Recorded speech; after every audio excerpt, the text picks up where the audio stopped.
students, my name is Hannah. Today we'll be doing a full breakdown of downward facing dog. So this posture, you might see it in every vinyasa class you take. Don't be intimidated as it could feel awkward, especially in your hamstrings as you begin your first yoga class of the day and your body isn't warm yet. So I'll go through posture, form, and some ways to ease your body into this.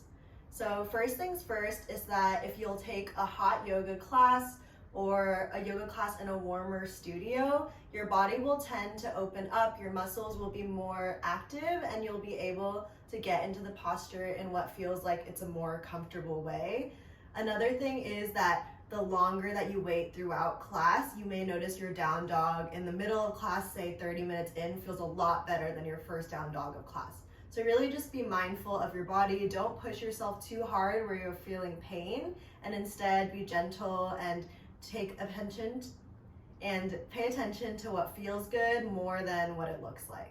So we'll start in our down dog. We'll place our palms underneath our shoulders, and then you'll set your feet back. A lot of times you can start in a high plank, and then you can kind of drop your shoulders down, then send your hips up and back. Your feet are about hips width distance apart.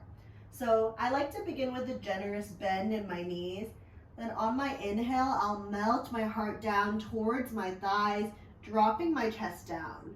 On my exhale, I'll melt my heels down towards the mat. So once again, inhale, melt my heart down, bend my knees. Exhale, melt my heels down.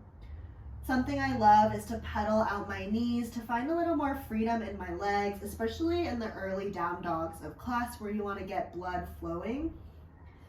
So drop your shoulders down, bend your knees, and then slowly allow them to come towards your mat.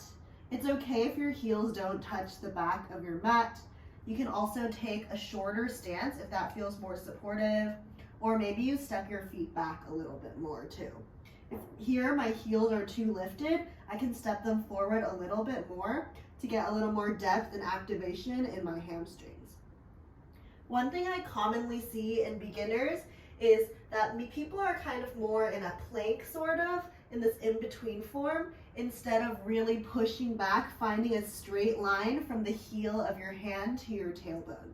So that's why we begin with the bend in the knees, to melt the heart down, to lengthen the back line, then we lengthen the legs.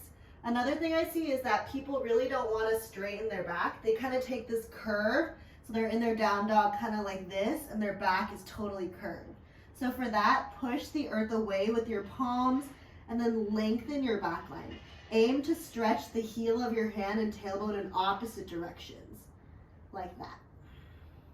Then you can pedal out your knees or take a child's pose if that feels good.